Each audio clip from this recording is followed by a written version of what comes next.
अस्सलाम वालेकुम जी, कैसे हैं आप? उम्मीद है कि आप सब ठीक होंगे। अल्हम्दुलिल्लाह मैं भी ठीक हूँ। आज हम बना रहे हैं बहुत ही मज़ेदार और टेस्टफुल सा आलू मटर का पुलाव।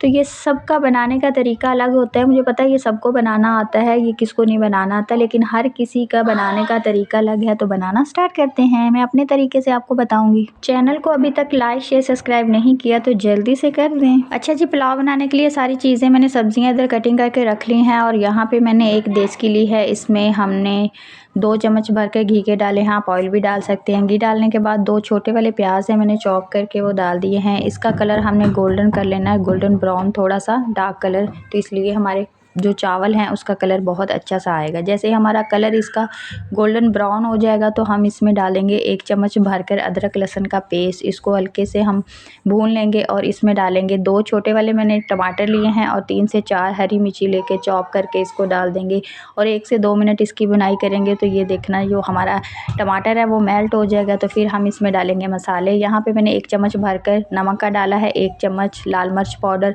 और 1 चम्मच ज़ीरा, साबुत ज़ीरा और हाफ़ चम्मच धनिया पाउडर और हाफ़ चम्मच गरम मसाला डालकर इसमें डाल देंगे और अच्छी तरह इसको भून लेंगे। 1 मिनट तक भूनेंगे और आलू मटर जो हमने धोकर अच्छी तरह काट कर रखे हुए हैं ये हम इसमें डालेंगे और इसकी अच्छी तरह 4 से 5 मिनट भुनाई करेंगे ताकि जो मसाले हमारे अच्छी तरह आलू मटर में जज़्ब हो जाएं और जो मटर है हमारे आलू थोड़े से सॉफ्ट भी हो जाएं। ठीक है, 5 मिनट इसकी भुनाई करने के बाद अब इसमें डालेंगे पानी। पानी मैंने 2 गिलास भर के चावल के लिए हैं और 4 गिलास हम पानी डाल देंगे। ये 4 गिलास मैंने पानी डालकर अच्छी तरह हम ना जो चमचा इसमें हिला देंगे और इसको हम ढक देंगे 10 मिनट के लिए हल्की आंच पे, ताकि हमारे जो मटर हैं और आलू अच्छी तरह गल जाएं। यहाँ पे 10 मिनट हो चुके हैं तो अब हम इसको चेक कर लेते हैं। ये देखिए अच्छी तरह ये हमारे जो मटर हैं वो भी गल चुके हैं और आलू भी। अब इसमें हमने जो चावल आधा घंटा पहले भिगो कर रखे हुए थे ताकि चावल भी हमारे अच्छी तरह फूल जाएं और सॉफ्ट हो जाएं थोड़े से, और आप कम से कम 1 घंटा पहले भिगो कर रखिएगा। अगर टाइम नहीं है तो आधा घंटा पहले भिगो कर ज़रूर रख दें। ये हमने शामिल कर दिए हैं चावल और अच्छी तरह चमचा हिलाकर हम इसको 10 मिनट के लिए ढक देंगे। 10 मिनट बाद चेक करेंगे। यहाँ पे 10 मिनट हो चुके हैं। ये देखें चावल हमारे, पानी हमारा थोड़ा सा ड्राई हो गया है और थोड़ा सा पानी है अभी, और इस स्टेज पे हम जो नमक है वो चेक कर लेंगे। अगर कम होगा तो थोड़ा सा और ऐड कर देंगे।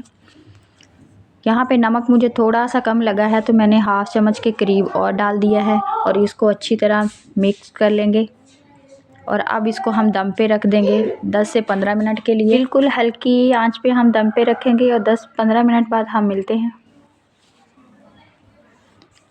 यहाँ पे 15 मिनट हो चुके हैं। अब हम दम हटाएंगे और देखेंगे हमारे चावल कैसे तैयार हुए हैं। अल्हम्दुलिल्लाह चावल हमारे बहुत ही अच्छे से खिले खिले से तैयार हो गए हैं। ये आलू मटर का पुलाव बहुत ही मज़ेदार और टेस्टफुल बना है, आप ज़रूर ट्राई कीजिएगा। अब इसको हम डिश आउट कर लेते हैं। इसकी फुल लुक हम दिखाते हैं आपको। ये देखिए माशाल्लाह से बहुत ही ज़बरदस्त सा मटर पुलाव हमारा तैयार हुआ है।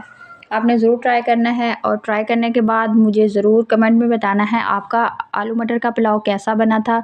अगर आज की रेसिपी अच्छी लगे तो एक लाइक और प्यारा सा कमेंट करना है। हम मिलेंगे किसी नई रेसिपी के साथ, तब तक के लिए अल्लाह हाफिज़।